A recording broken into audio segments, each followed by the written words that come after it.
ভাই ফুচকাটা হাতে দিয়ে বলছে ফুচকার আলুটা আরেকটু ভালোভাবে মাখ। আমি বললাম কেন? বলছে এর মধ্যে পেঁয়াজ দেওয়া নেই। তো তার জন্য আমি ধনেপাতা আর পেঁয়াজ বের করে নিয়েছি, নিয়ে ধনেপাতাগুলো ভালো করে কুচিয়ে নিচ্ছি। তারপর একটা পেঁয়াজ নিলাম, ভালো করে পেঁয়াজটাকে কুচি কুচি করে কাটতে লাগলাম। তারপর ফুচকার প্লাস্টিকটা খুলে দেখলাম যে ফুচকাটা ভালো মুচমুচে আছে কিনা।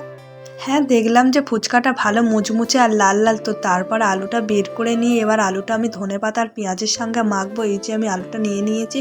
তো তারপরে আমি ভালো করে মাখছি ধনেপাতা আর পেঁয়াজের সঙ্গে, নিয়ে তারপরে আমি একটু চানাচুর দেবো। চানাচুর দিয়ে ভালো করে এটাকে আমি মাখবো। তার সঙ্গে একটু সর্ষের তেল আর বাড়িতে বানানো স্পেশাল তেঁতুলের চাটনি ওটাকে একটু দিয়ে দেবো। তারপর আলুটা ভালো করে চটকে আমি মাখবো, মেখে একটু দেখবো যে কেমন লেগেছে। তো আমার মুখ দেখেই বুঝতে পারছো কেমন হয়েছে। তারপর আমি টক জলটা খুলে নেবো। টক জল খুলতে গিয়ে দেখো আমার সঙ্গে কি হয়ে গেল।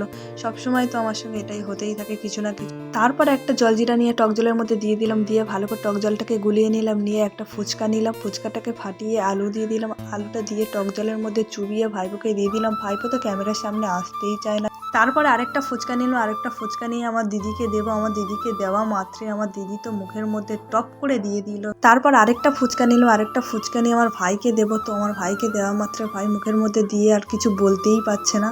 তারপরে ফুচকাটা আমি খেয়ে তোমাদেরকে বলবো ফুচকাটা কেমন হয়েছে। আর আমার ফুচকাতে আমি একটু কাঁচা লঙ্কা বেশিই দিয়েছি। তো ফুচকাটা তো দারুণ দারুণ, টক জলটার সঙ্গে দারুণ।